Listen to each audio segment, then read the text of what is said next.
আমার বাপ, আমার বন্ধু। আল্লাহ তাআলা বলছে, বান্দা আমি কোরআন নাজিল করেছি উপদেশের জন্য, আমি রাসূলুল্লাহকে পাঠিয়েছি উপদেশের জন্য। আমি তোমাদেরকে একা ছাড়ি নাই বান্দা, একা ছাড়ি নাই। আমি উপযুক্ত নাদির, ভয় প্রদর্শনকারী বান্দা পাঠিয়েছি। কোরআনে আছে জাহান্নামীদেরকে আল্লাহ বলবে, আওয়ালাম নুআম্মিরকুম মা ইয়াতাযাক্কারু ফীহি মান তাযাক্কারা ওয়া জাআকুমুন নাদির। আল্লাহ বলে, বান্দা তুমি বলো তো, যেটুকু হায়াত পেলে আমল করা যেত, নামাজ রোজা বন্দিগি করতে পারতা, এর দূর হায়াত এতটুকু বয়স কি আমি দেই নাই? কথা বলেন না কেন? 16 বছরের 14 বছরের ছেলেটা, তুমি বলো ভাইয়া তোমারে আল্লাহ তাআলা নামাজ পড়ার মতো সময়, সুযোগ, হায়াত, সুস্থতা দেয় নাই?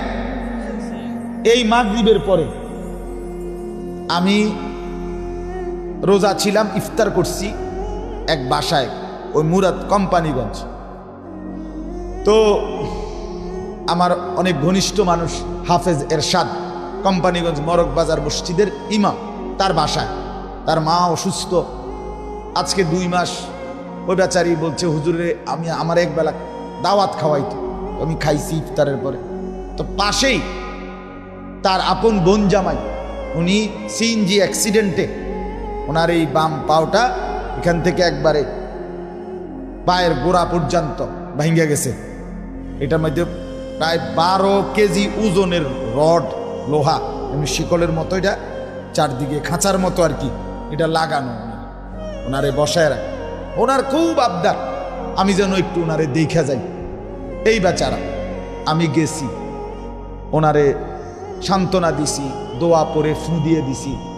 তো শেষে উনি আমারে জড়াইয়া ধইরা, ও এই লোকটা এমন চিৎকার দিয়া কান্দা শুরু করছে, মানে ছাড়ে না আমারে।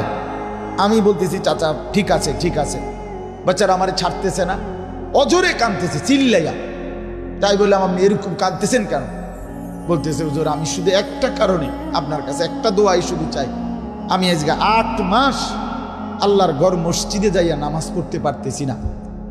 আমি আজকে 8 মাস জুমার নামাজ পড়ি না হুজুর, আমি যাইতে পারি না। আমার এই খাঁচার মতো শিকল, এটা লোহা দিয়ে এমনভাবে বাঁধা, মানে পারে না, পাগল হয়ে গেছে বেচারা।